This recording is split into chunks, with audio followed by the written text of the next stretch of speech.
Hola, I'm Claudia Romo Edelman. And I'm Cynthia Kleinbaum Milner. And this is a podcast a la Latina. The playbook to succeed being your authentic self. Today, the incredible Maria Lensing. Maria is the Global Chief Information and Technology Officer at Sorenson Communication. And here are the 3 key takeaways of this podcast. There's a difference between being an agent of change and a hammer of change.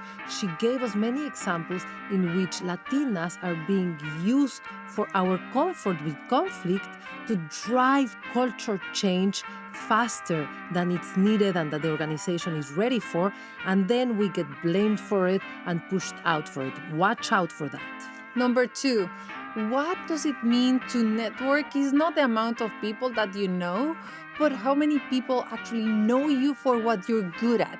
So it's reframing what network means and how to build it.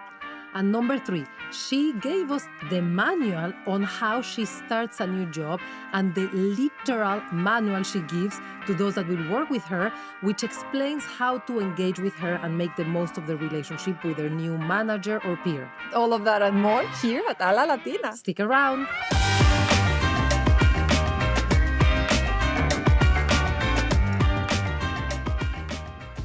Before this episode starts, go to alalatina.com and sign up for our newsletter. We've put together a ton of career advice and worksheets that you can download to manage your career and get to the top in half the time with half the bruises. A La Latina.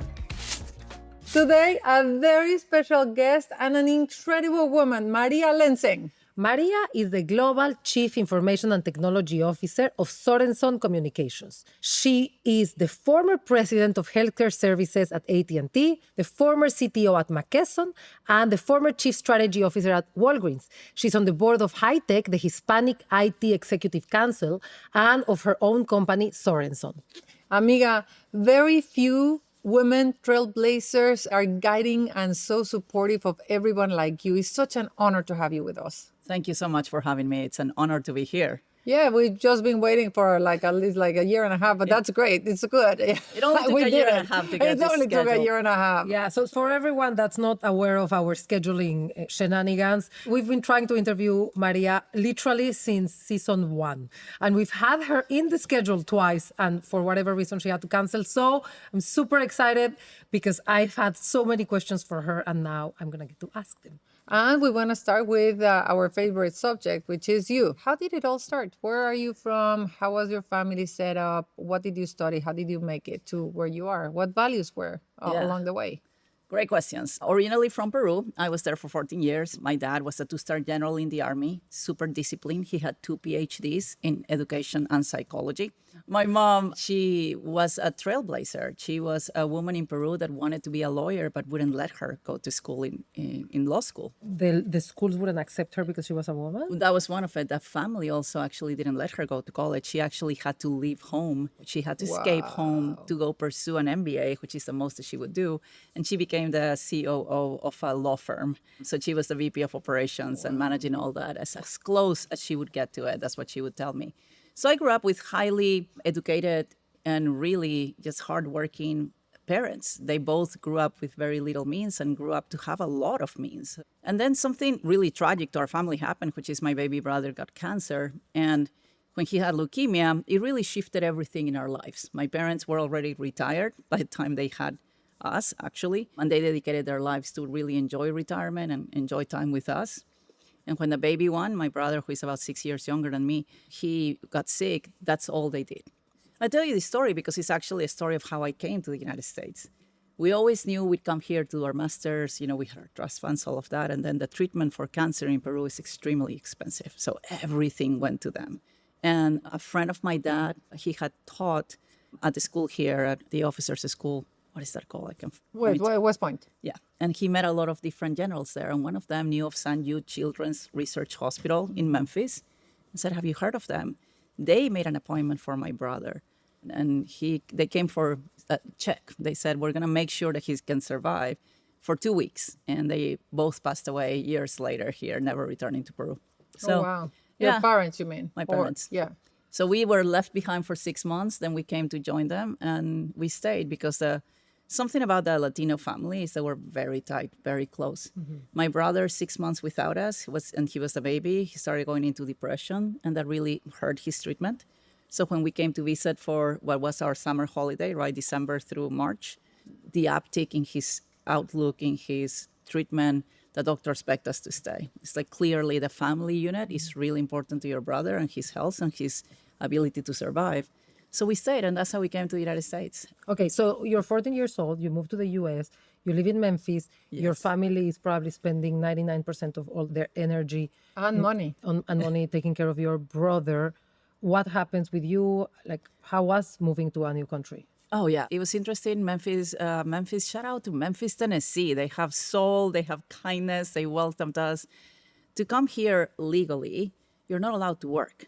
There's no such a thing as a medical visa, right? It's either a tourist visa or a work visa or a student visa. So we came as tourist visas, and every 6 months we had to renew it, and we were not allowed to work. So my parents were living off their pension, which was nothing in American dollars. To Peruvian dollars is nothing. So we actually lived off a lot of the kindness of the church and other people's kindness just for a while. So, And then you decided to apply to college. How was that process for you? you spend so much time in hospitals, you want to be a doctor.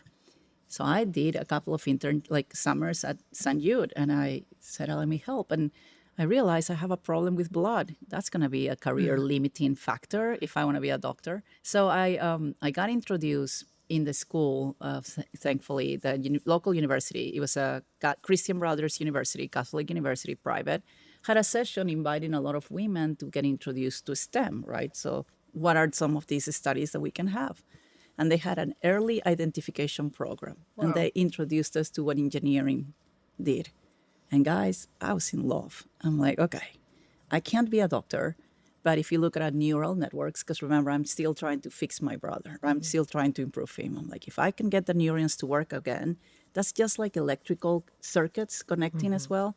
And electrical engineering sounds great, and I love computers. So this made sense. Little did I know, right? Engineering teaches you to think logically, to solve problems. It really reframes your mindset to be a problem solver, which enabled me to eventually get to where I am today. So that's something that you learned early in your life, because you were thinking of the brain of your brother and you were like, wait, this is actually the brain that I can use. So let me just make sure that I am education. Is Absolutely. It's actually before that, because my parents didn't grow up with means. And 2 PhDs. So obviously they cared about it. Exactly. My dad was a person that he'd always say, there's two ways to succeed in life. You either have means, or you have a brain that gets you means. And so you have to invest in your brain. Mm-hmm. And I think there was an element to them both, knowing how women were treated in Peru and knowing who my mom was and what she had wanted and being limited to do. They both wanted to raise somebody that could be independent and stand on her own. So they gave me the best gift, really good education, right? The best school in Peru, learn English there. I really good at math. My parents would not settle on anything less than an A+. And, listen, my dad never stopped. So when I met Brad Lansing, I love my husband. And if you ever met him, he is the most down-to-earth, genuine gentleman you'll ever meet. I am so blessed. But I got really comfortable. And I had the highest position AT&T had in Memphis. I was driving my, expensive convertible. We had a nice house. We were living a great life. And I remember... You were already married to him? Yeah, mm-hmm. I was married to him. I remember sitting on my couch and just watching TV with my dad. And my dad turns to me and I'm like, 27. And so, I was starting to get comfortable. And so my dad, I remember in that couch going like, "You're pretty comfortable?" I'm like, yeah, couch is great. And he's like, "No, you seem really comfortable." And I'm going, "Yes, Dad, I'm comfy. Are you comfy? What are we talking about?" He goes, "No, I mean life. Brad's great, job's great. You really are comfy, aren't you, sweetie?" And I remember looking at him going, "What does that mean?" He's like, "Nothing. I'm just telling you that I see you awfully comfortable. And last time I checked, comfort is the enemy of growth." And I, remember, of course, typical Latina daughter, mm-hmm. There were words, a little race words, and I walked off, but it stays with you. And I actually made my first career move that was started, like he got me thinking, he's right. When I turned, the big 40 and I was a C-level executive at a 14.6 a company in the United States. And I'm like, Dad, he's like, how do you feel? He said, how are you feeling? And I said, Dad, I never thought I'd get here. Like my wildest dreams, I never dreamt this. Like I'm so blessed. And he goes, dream bigger. Yeah, so that's when. So before we go to your, Yeah. I feel like the second stage of your career, Yeah. right? Like, so you were 27. You had a convertible. You had kids back then. No, I waited Okay. 5 years. Okay, because I wanted to ask you, and I guess it's still a relevant question. Did you ever have to say, I'm gonna slow down right now because I want to focus on my family, or you've always had the accelerator on your career, and then you added the kids to that convertible? My first, why did I get a really good paying job? Because I was good at what I did, right? I mean, you can do it all. So to me, the question of not doing it all was never a question. It was how do I manage to do it all? My mom gave me a great gift, which is not the guilt gift, right? So She did not give you the guilt gift. she did not. So the gift that she gave me is that when she got cancer, she had cancer 4 times and eventually passed away of it. The first time she was so touched, right? She would tell me things like, I'm sorry I wasn't always there for you. Because mind you, the woman retired when she had us because she said, if I went all the way that I wanted and I'm going to have kids and I'm going to do that. But then she was in all her philanthropic work everywhere else at the house. And so she would tell me things like, I'm sorry I wasn't there. And I would say, Mom, I don't remember a time when I needed you that you weren't there. And then when I started thinking about kids, and all the women would tell me the guilt to leave them behind and the career. And I had great CIO friends at the time. One specifically, actually, the former CIO of International Paper, a wonderful gentleman. He told me, Maria, kids at their young age is the highlights. Have them quickly. Keep going. Because when you get to a point of power and influence, then they'll actually have more to get from you. So we decided to have kids based on that. And funny story, I actually got promoted to being an AVP at AT&T, which is a big deal, when I was 6 months pregnant. Amazing. Yeah. So there are 2 things to learn, right? If you are really good, they're not going to care if you're going to go have a baby. I mean, people have procedures for 6 weeks all the time. 2, there are companies out there that will appreciate more what you can bring to the table than the fact that you might have a child. Yeah. And so a combination of both is a great place to find. And there's one piece that you said that reminded me a little bit of, I think that the way in which all this idea of quality time and quantity time and so on applies not only to your kids and your family, but also to your partying and your fun time. Because it's like work hard, play hard. The play hard can also be quality. That's right. So you don't have to party the entire weekend. You can just go for a couple of hours and have a blast. And, like in a way, I think that the question for balance that you were talking about, like hardcore accelerator, but do you enjoy life? How much do you enjoy life? I think that both of them are a matter of perspective and making sure that you're able to take care of your brother and your family and your kids and nevertheless kick butt here and so on, as long as, like you have as I mentioned, we never speak about like how much you can, like prioritize and level up depending on the moment. Well, I'll tell you something. I don't think women talk about enough the fact that we should have different standards for the different roles we play. So I demand as a C-level executive the best performance in that role. Fully aware that my performance as a mother can be a C-. Right? What does that mean also? Like on the weekends when my kid plays volleyball, the oldest, and we go on volleyball weekends with the moms, I'm the one that doesn't know anything. I don't know where we're going. I don't know where we're playing. And I depend on the other mothers that are amazing. And that give you the look. And they are supportive. And I'm transparent, just like you as a leader, right? You start and you say, hey, I have an accent. My original language is Spanish. If you didn't know, Spanish has a lot of negative in its language. I don't know if you guys noticed, but we start with like, no, claro. Yes. My husband always gets upset. He's like, why do you start your sentences with no? Because that's a Spanish thing. Yes. So in English, however, that's considered a negative. I never thought of that. No? Okay, you're right. No. Mateo, this is for you. It's not just me. So for everybody, right? Know that. So when I talk to my team, I introduce my teams that I work with at work. hey, the Spanish language is a little harsh. If we get excited, I raise my voice, I'm not mad. I'm excited. And I do use a lot of no's, so you have to remember that's just a translation going on in my head. Why? Because you're setting the tone, right? And they get to know you. But that's what I would tell you, accept the different levels of Performance, expectations you're right, actually. for each role. We expect A plus in every role. Exactly. Mother role, friend role, wife, Yeah. worker, entrepreneur. Yeah, And you're right, actually. I have talked to my kids. I'm like, hey, I'm having a really hard time at work right now. We're having to make some really tough calls. And, especially whenever a conversation comes about the possibility of like layoffs, for example, and large corporations have them, as you guys know, it takes a toll on my soul. And my kids know because I tell them, hey, I'm making some hard calls at work. So your mom is a little bit unsettled. So if it's going to show up to you in I'm going to be short, I'm not paying a lot of attention, I just need some me time. I need to respect that. And they get it. And what I hadn't realized is that it's translated into them having the same conversations with me. Hey, Mom, I'm under a lot of stress right now. And I know that you want me to be the best version of myself and you want the A+. But that brings me a lot of extra stress compared to what I already know that I want to do for not just you, but for me. So can you please just ease up? What I need right now is to literally hug me. You know what I'm reading in the last kind of 2 minutes of the conversation?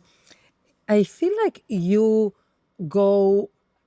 have this way of communicating with people around you that it's almost like you give them a manual to you. I actually, when I start a new team, my team can tell you, I give them a user guide to Maria. It's a document on things I need to know. We'd love to know. We'd love to see that. Talk to us about that, because I have only one friend in my class in business school. I have one friend who actually put together her manual and she shared it on LinkedIn, and I was fascinated by that. But then I never did mine, and I kind of want to do that mine. So can you talk to us about how you make a manual once you're a leader? What that manual looks like? How do you distribute it? Yeah, what it does is it helps a team, especially when you're new to them, how to work with you.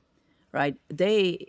Your teams want to work effective with you, and it takes time to get to know each other. It's like dating, right? If you go and get to know somebody and you're testing the waters, you're going to show the best version of yourself at first, and then you're going to start showing the real part of you. Mm-hmm. I'm trying to accelerate the getting to effectiveness.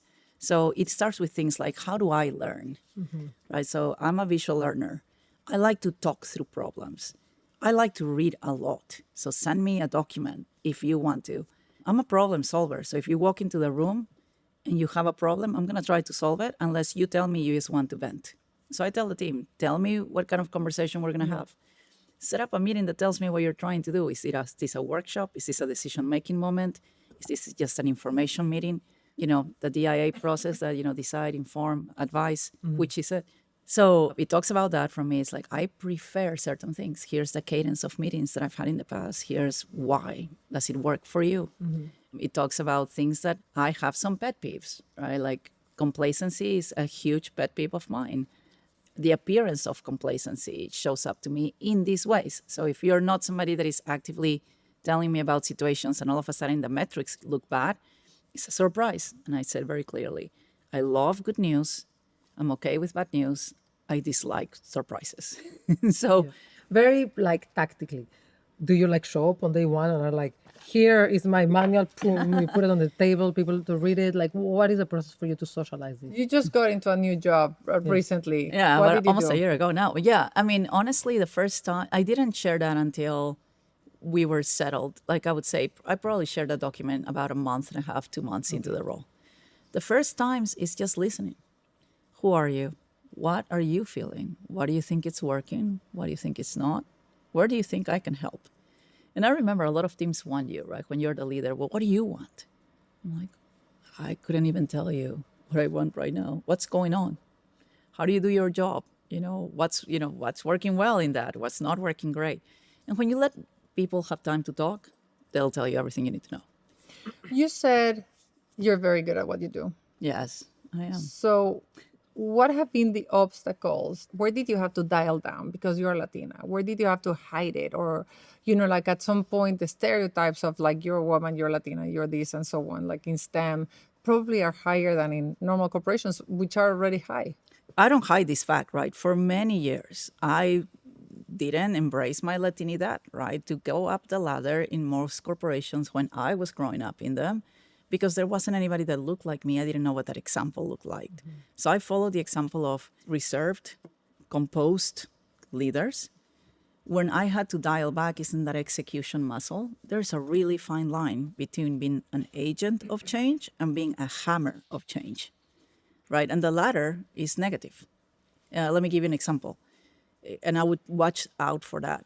A lot of times Latinas are used because we're very good at driving, but they make us a bad guy. So your career growth is limited. And that's okay because you serve the purpose you were brought to do. But that's not okay for you. So you have to be smart in corporate America to know how the culture of corporations work. And even if your boss, and I've learned this through experience, right? I've unfortunately have worked through where a boss was pushing me to be a hammer of change and negatively impacted me and my performance as a leader. I get it. Okay, so they are using you because, oh, people trust you, they will follow you. So evangelize on whatever. Oh yeah, and it's like even though she knows politically that's not something we should do, or maybe because we, maybe I'm just like reflecting a lot on my own experience, but in my case, because I have known that that's the right thing to do for the company, even though politically is a minefield, I have been pushed to be the bad guy because everybody knew that was the right thing to do. Like, let's say there's somebody that's not performing, but it's very well liked. And you're like, I'm going to try to make this person perform, and I'm going to help him leave and find something else if it's not working out in this company. And then once that happened, it's like nobody likes you because you're the person that made that move. There you go. Yes. And then you are left on that spearhead by yourself.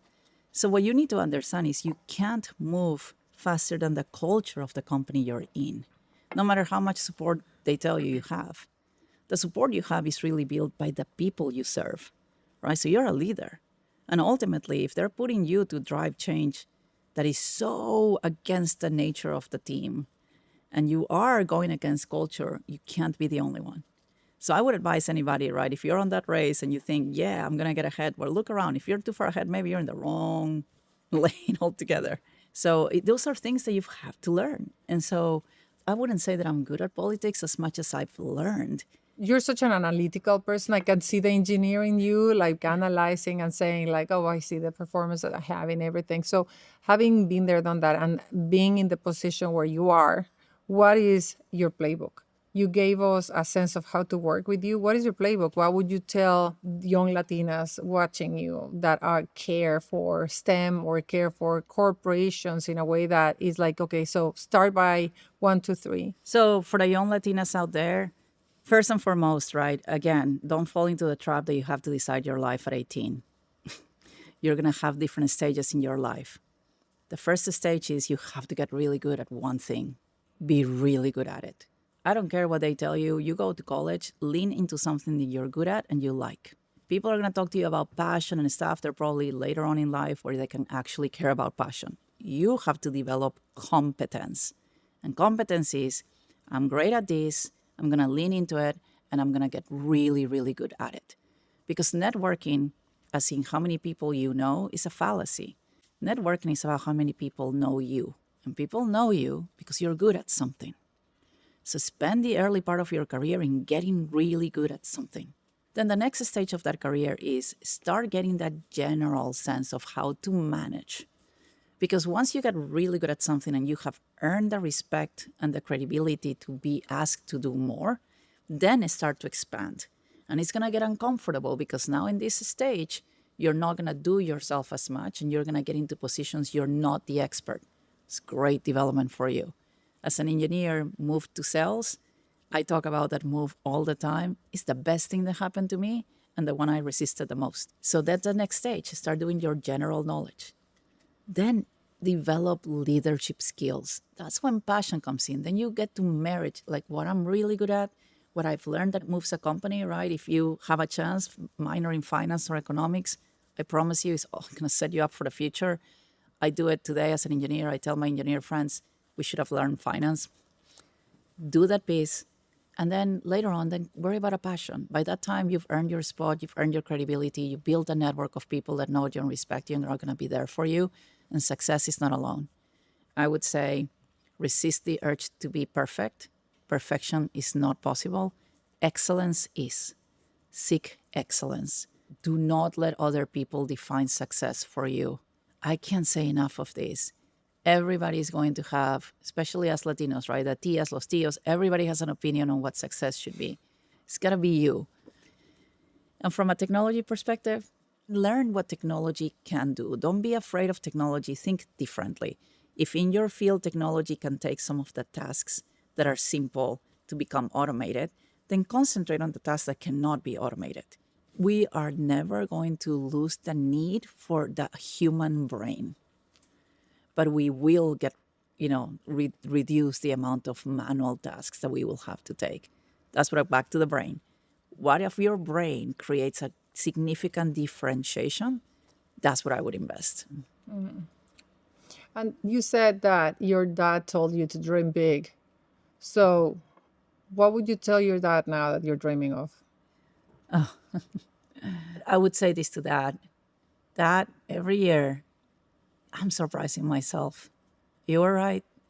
I'm going to keep pushing the pedal. Every time I say, someday it happens, and then the next thing. So I'm going to keep pushing until I can, until I go meet you again and we have a party up in heaven. I love it. Maria Lensing, thank you so very much for being with us today. Thank you for having me. This is so fun. Yes, and with your advice, your wisdom, I hope that many Latinas can lead and succeed. ¡A la Latina!